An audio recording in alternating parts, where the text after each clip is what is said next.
Hello everyone, welcome to my channel study with Sapna. तो आज हम रिमेनिंग टॉपिक्स करने वाले हैं इनकम टैक्स के। थोड़े बहुत हमारे कुछ टॉपिक्स रिमेनिंग हैं, उनको आज हम फिनिश करेंगे, जैसे कि टीडीएस और टीसीएस एडवांस टैक्स। ये तीन हमारे टॉपिक्स बचे हुए हैं, तो आज हम उन्हें फिनिश करेंगे। तो स्टार्ट करते हैं। आज का टॉपिक है टीडीएस। टीडीएस हमने कवर करना है, साथ ही टीसीएस एंड एडवांस टैक्स भी। और ये हमारा पार्ट 6 है आई गेस, और इसके बाद सिर्फ हमारे पीवाईक्यूज की क्लास रह जाएगी, और उसके बाद जो है हमारा इनकम टैक्स भी पूरा कंप्लीट हो जाएगा। इसके बाद एक वीडियो और आना है पीवाईक्यूज का, तो वो हम कवर करते हुए चलेंगे। तो देखिए, टीडीएस का मतलब क्या होता है? टैक्स डिडक्टेड एट सोर्स, कि जिस सोर्स से वो पैसा आया है वहीं से आप उसका पहले ही क्या कर दे, टैक्स को डिडक्ट कर दे। ठीक है, उसे कहते हैं टीडीएस। अब यहाँ पर क्या है, हमारे पास ना कुछ सेक्शंस हैं जो हमें पढ़ने होते हैं। आप इसमें ये ध्यान रखिएगा कि कौन सा सेक्शन किस चीज के लिए लगा हुआ है, लिमिट्स ध्यान रखिएगा। जैसे 192 टैक्सेबल सैलरी, तो जो आपकी रेगुलर चीजें होती है ना, वो आप ध्यान रखिएगा। 192 टैक्सेबल सैलरी, ठीक है। इसका जो रेट है वो एवरेज रेट रहेगा, और एग्जेम्पशन है बेसिक एग्जेम्पशन लिमिट। और no TDS in following cases if payment is greater than exemption limit. अगर इन केसेस में ऐसा होगा कि जब भी आपकी पेमेंट ज्यादा होगी एग्जेम्पशन लिमिट से, तो तब टीडीएस नहीं फॉलो करना है। देखिए, बेसिकली ना आप सिर्फ ये दो चीजें याद रखिए कि एलिजिबल पेमेंट किस चीज के लिए है, सेक्शन याद रखिएगा, उसका रेट और एग्जेम्पशन लिमिट, ठीक है। अब 192 A premature withdrawal from PF, ठीक है। पीएफ से अगर आप प्री मिच्योर टाइम से पहले विड्रॉ कर रहे हैं तो वो 192 ए के अंदर आती है। 10% रेट इसमें लगता है, और जो इसकी एग्जेम्पशन है 50,000 तक है। 50,000 से कम की अगर अमाउंट है तो टीडीएस नहीं लगेगा, उससे ऊपर पे टीडीएस है। Okay. 193 interest on securities 10%। 194 A interest other than interest on security same 10%। 194 B lottery etcetera 30%। देखिए, जैसे आप केबीसी वगैरह से प्राइस जीतते हैं, है ना, तो वहां से टीडीएस कट जाता है 30%, ठीक है। और उसकी लिमिट होती है 10,000। 10,000 से ऊपर अगर आप कोई भी लॉटरी, हॉर्स रेस, ये सब चीजों से विनिंग करके क्या कर रहे हैं, जीत रहे हैं कुछ भी प्राइस, तो वहां आपको 30% टीडीएस पे करना पड़ेगा। 194 बी कहता है लॉटरी, 194 बी भी कहता है हॉर्स रेस, ठीक है, 30%। 194 सी, सी से याद रखिएगा कॉन्ट्रैक्टर, ये तो इजी है। 1% इंडिविजुअल और एचयूएफ के केस में, और अदर्स के केस में 2%। 30,000 सिंगल है, और एग्रीगेट में 1 लाख तक लिमिट है। 194 डी, डी डॉक्टर के पास ना जाना पड़े इसलिए हम क्या कर रहे हैं, इंश्योरेंस कमीशन। ये 5% हो सकती है, 10% भी हो सकती है। फिर आती है 194 D A, maturity amount of LIC policy 1% plus bonus. 194 ई, ई होती है एनआर स्पोर्ट्समैन, ठीक है। 194 double E, national saving scheme NSS 10%। ज्यादातर ना आपको 10% की रेट्स ही देखने को मिलेंगे, ठीक है। फिर 194 एफ, एफ से एम ऑफ यूनिट्स याद रखिएगा 20%। 194 जी, जी से आगे कमीशन, जी को एज अ सी ट्रीट कीजिएगा, और समझना कमीशन की बात करें, commission on sale of lottery 5%। 194 H commission या फिर ब्रोकरेज, ये भी 5%, और अमाउंट सेम है, देखिए 15,000 15,000। 194 आई, तो आई से क्या है, rent of land, building, plant, machinery, furniture, fixtures. Plant and machinery 2% है, लैंड, बिल्डिंग और इनके लिए 10% है। प्लांट मशीनरी के लिए 2 है, बाकी के लिए दोनों के लिए 10 है, ठीक है। 194 आई ए इमूवेबल प्रॉपर्टी, आई से immovable property except agriculture land, it is 1% TDS. 194 I C special agreement जब कराते हैं तो कितना है, 10%। फिर आता है 194 L A compulsory acquisition of immovable property other than agriculture land, it's 10%। 194 जे, जे आती है टेक्निकल सर्विसेज, प्रोफेशनल, रॉयल्टी, इन सब चीजें। ये इंपॉर्टेंट है, यहाँ से क्वेश्चन आ सकता है। 10% है यहाँ पर, ये देखिएगा, ठीक है। फिर यहाँ पर बोला है आपको payment of rent of land और बिल्डिंग और both by individual HUF who are not liable to tax audit, ठीक है। जो लोग टैक्स ऑडिट के लिए लायबल नहीं थे लास्ट ईयर, तो उनका जो टीडीएस रेट डिडक्ट होगा वो कुछ इस तरीके से होगा, ठीक है। अच्छा, ये वाले पॉइंट को अगर आप नहीं भी करें ना, कोई बात नहीं, ये रेंट वाले केस का बता रखा है। 194 जो हमने आई भी पढ़ा, उसका रेंट का बताया था, तो ये आप इतना ध्यान मत रखिए। देखिए, मैं बता देती हूँ आपको इंपॉर्टेंट कौन कौन से हैं, ठीक है। ये मैं आपको बता देती हूँ, एक मिनट। यहाँ पर एक 192 आपने ध्यान रखना है, 192 ए, 193, 194, ठीक है। 194 बी, बी बी, सी और डी, ये वाले पेज के तो सारे इंपॉर्टेंट है, ठीक है।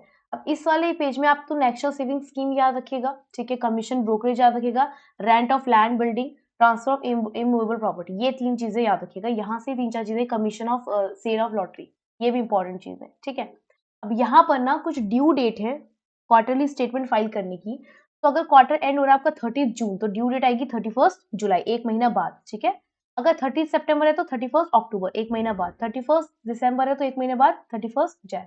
31 मार्च है तो 31 May of next financial year of deduction, ठीक है। ये इस तरीके से जाएगा, तो ये चीज ध्यान रखिएगा।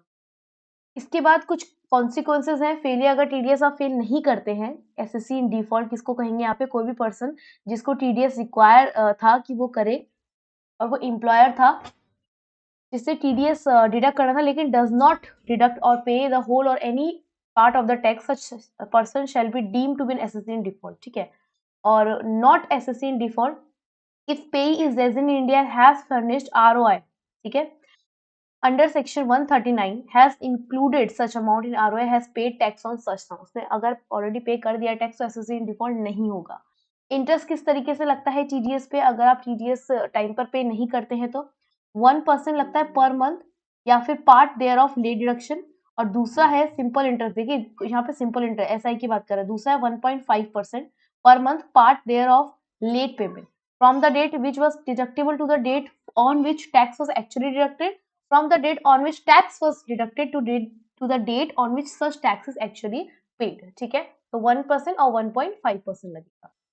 नेक्स्ट है हमारे पास इसके बाद TCS tax collected at source, ठीक है। इसका कुछ सेक्शन है जैसे टीसीएस सेल ऑफ गुड्स, ठीक है, इनके बस आप ध्यान रखिएगा।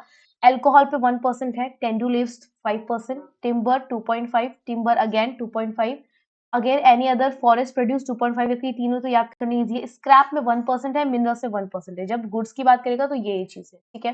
लीजिंग की बात करेगा तो 2% ध्यान रखिएगा। मोटरसाइकिल सेल करने की बात करेगा तो 1%, अगर मोटरसाइकिल की सेल वैल्यू 10 लाख से ज्यादा है तो, ठीक है। Points to be noted, mode of payment irrelevant है टीसीएस के लिए, ठीक है। कोई टीसीएस सेल ऑफ मोटर पे बाय मैन्युफैक्चरर डीलर्स या फिर डिस्ट्रीब्यूटर नहीं लगेगा। Applicable for any motor vehicles including luxury cars, कोई भी आ सकती है इसके अंदर। और 10 लाख की लिमिट तब एप्लीकेबल है जब आप सिंगल रेट लगा रहे हैं, एग्रीगेट रेट में ये एप्लीकेबल नहीं होती, ठीक है। फिर कुछ इंपॉर्टेंट टर्म्स है कि बायर का मीनिंग क्या होता है यहाँ पे, तो person who obtains goods specified above or right to specify receive any such good but does not include, क्या इंक्लूड नहीं होता। देखिए यहाँ से क्वेश्चन आ सकता है, पब्लिक सेक्टर कंपनी नहीं आती इसमें, CGSD central government, state government, embassy, high commission, ये लोग नहीं आते हैं। Buyer purchased by him for personal consumption, personal consumption के लिए कोई वो सामान ले रहा है तो वो भी नहीं आता, ठीक है। फिर अगर हम दूसरे सेक्शन के अंदर देखें सॉरी दूसरे सेक्शन के अंदर देखें तो a person who obtains specified goods but does not include specified good, लेकिन कौन लोग नहीं आते इसमें, सेम वही चीजें, central government, state government, embassy, high commission, legation, commission, consultant, ये सब चीजें नहीं आती, तो ये बायर की डेफिनेशन। सेलर की डेफिनेशन, सेलर कोई भी हो सकता है, कोई इंडिविजुअल, एचएफ हो सकती है, कोई कंपनी हो सकती है, कोऑपरेटिव सोसाइटी हो सकती है, फर्म हो सकती है, सीजीएसडी हो सकती है, कोई एलए हो सकती है, कोई भी कॉर्पोरेशन हो सकती है, कोई भी अथॉरिटी हो सकती है अंडर सेंट्रल, स्टेट या फिर प्रोविजनल एक्ट। स्क्रैप का मतलब आपको पता है, जो वेस्ट और स्क्रैप बच जाता है मैन्युफैक्चर करते टाइम, ठीक है, उसे हम स्क्रैप कहते हैं, वेस्ट जो बच जाता है, सिंपल। तो ये कुछ डेफिनेशन है, मेनली आपने जो इसमें याद रखना है वो ये याद रखना है, ये जो रेट्स मैंने बताए हैं ये याद, ठीक है। और टीसीएस का सेक्शन क्या है, 206C, ठीक है। अब यहाँ पे आता है हमारे पास एडवांस टैक्स। एडवांस टैक्स के हमारे पास ये चार्ट्स हैं, ठीक है, तीन हमारे पास चार्ट्स हैं, इन तीन चार्ट्स को हमें कवर करना है। सबसे पहले लाइबिलिटी टू पे एडवांस टैक्स। एडवांस टैक्स कौन पे कर सकता है, जिसकी टोटल इनकम, ठीक है, 10,000 से अबव है, ठीक है। टोटल इनकम कैसे निकालेंगे, tax on estimated total income minus rebate या relief plus higher education cess, TDS, TCS जो भी कटा है वो माइनस करके, ठीक है। लेकिन एक्सेप्शन है इसमें कि जो रेजिडेंट सीनियर है जिसकी एज 60 ईयर्स से ऊपर है प्लस नो पीजीबीपी इनकम, ये दो लोगों पे ये रूल नहीं लगता है, ठीक है। तो इंस्टॉलमेंट्स किस तरीके से जाती है, अगर एसएससी कंप्यूट कर रहा है प्रिजम्पटिव बेसिस पर अपने प्रॉफिट्स को, तो 100% उसे एवरेज टोटल इनकम पे पे करना पड़ेगा। फर्स्ट इंस्टॉलमेंट जाएगी उसकी 15 मार्च ऑफ प्रीवियस ईयर। और एसएससी है जो presumptive scheme other than this कोई फॉलो कर रहा है, तो देखिए 15 जून और क्यूमुलेटिव टैक्स कितना जाएगा 15%, 15 सितंबर 45%, 15 दिसंबर 75%, 15 मार्च 100%, जून जुलाई अगस्त छोड़ के सितंबर, अक्टूबर नवंबर छोड़ के दिसंबर, जनवरी फरवरी छोड़ के मार्च। यहाँ पर देखिए 2 मंथ्स का गैप चल रहा है और यहाँ पर 15%, 45%, 75%, 100%, ठीक है। तो यहाँ पे 30-30 क्या हो रहा है, इंक्रीज हो रहा है, सिंपल। यहाँ पे 2 मंथ्स है और यहाँ पे 30-30% इंक्रीज हो रहा है, इस तरीके से आप इसको याद रखिएगा। नेक्स्ट है interest for default in furnishing ROI. अगर रिटर्न अगर उसने आरओआई फाइल नहीं किया है तो उसके क्या इंटरेस्ट के डिफॉल्ट पेमेंट्स है। तो देखिए यहाँ पे मेनली आपने ना 1% याद रखना है, पीछे भी 1% था, बस इतना याद रखिएगा यहाँ पर इम्पोर्टेंट। और इस वाले उसमें यहाँ पर ये वाला चार्ट इम्पोर्टेंट है कि interest for deferred advance tax, ठीक है। तो यहाँ पर एसएससी के बाद ऑप्शन है प्रिजम्पटिव स्कीम का, interest under section 234 C, advance tax payable minus advance tax paid का 1% आप ले लेंगे, ठीक है। यहाँ पर सेम चीज है 15 जून, सितंबर, दिसंबर, मार्च, 15, 45, 75, 100। लेकिन अगर डिले पे कर रहे हो तो फिर कितना परसेंट है, ऐसा ही 1%, 1%, 1%, 1%। यहाँ पर 3 मंथ्स है, यहाँ पर 3 मंथ्स है, यहाँ पर 3 मंथ्स है, लेकिन यहाँ पे 1%, ठीक है। शॉर्टफॉल का मतलब यहाँ पे क्या है, जितना भी टैक्स आप पे कर रहे हैं पेबल है, और जितना आपने पे किया दोनों के बीच का डिफरेंस, ठीक है। और यहाँ पर फीस है अगर डिफॉल्ट है फाइल आरओआई में, ठीक है। तो यहाँ पर अगर बिफोर 31 दिसंबर डिले हो रहा है तो 5000, और कोई अदर केस है तो 10,000, ठीक है। टोटल इनकम पर्सन की 5 लाख या उससे ज्यादा होनी चाहिए, और फीस उस पे शेल नॉट एक्सीड रुपीज 1000 से ज्यादा एक्सीड नहीं होनी चाहिए, ठीक है। बेसिकली क्वेश्चन में आपके सिलेबस में एडवांस टैक्स वैसे मेंशन नहीं है, बट फिर भी मैंने थोड़ा बहुत बता दिया है यहाँ पर। अगर आपको कोई भी डाउट हो तो प्लीज आप कमेंट बॉक्स में से पोस्ट कर दीजिए। तो ये वीडियो में इतना ही है, अब हमारा बस लास्ट पीवाईक्यूज का टॉपिक बचा हुआ है, ठीक है। तो वो हम करेंगे नेक्स्ट वीडियो में, और फिर उसके बाद हमारा जो है पूरा इनकम टैक्स कवर हो जाएगा। जितना भी आपके सिलेबस में दिया हुआ था उतना उतना हम कवर करते हुए जा रहे हैं। तो प्लीज आप पीछे के वीडियोस को देखिए, रिवाइज कीजिए, पढ़िए और अच्छे से तैयारी कीजिए। मिलते हैं नेक्स्ट वीडियो में, तब तक के लिए bye bye and take care.